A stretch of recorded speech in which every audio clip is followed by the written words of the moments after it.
What's up, everyone? Cloud here with GBTB.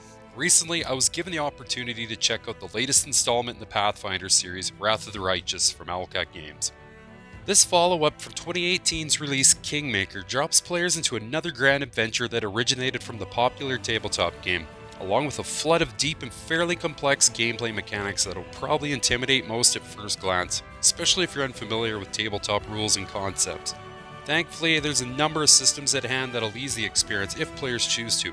I've only put about 15 hours into my campaign, but I felt I've seen more than enough to share my thoughts on it so far. The story arc kicks off in the middle of a city festival that's quickly interrupted by an attack of demonic forces, destroying everything and everyone in their path. A lone hero wakes up from the aftermath, finding himself in an underground network of dingy tunnels.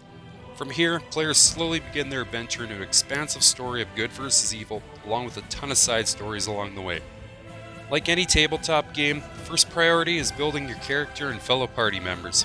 Pathfinder allows players to choose from over 20 main classes and an array of subclasses as well.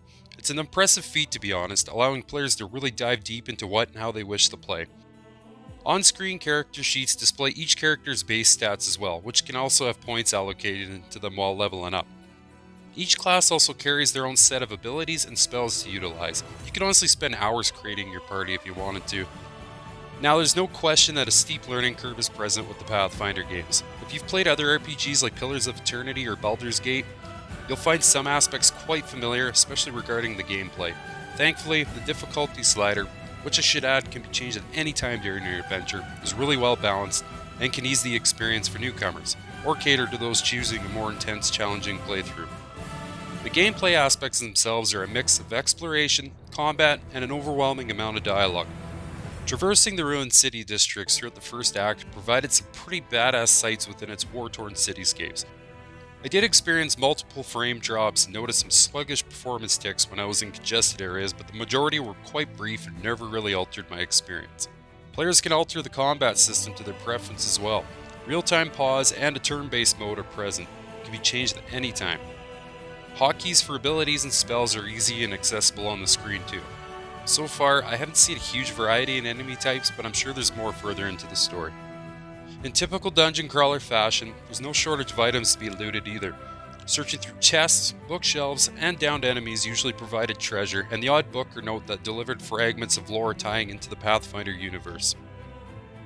The extensive amounts of dialogue make this adventure a slower paced one, but there's no question the level of detail regarding any of it should be overlooked. At times, several choices regarding certain situations will be present, which can alter the outcome of that specific questline. Voice acting is really well done too, and it never felt over the top. My time with this latest installment to the Pathfinder series has been a blast so far.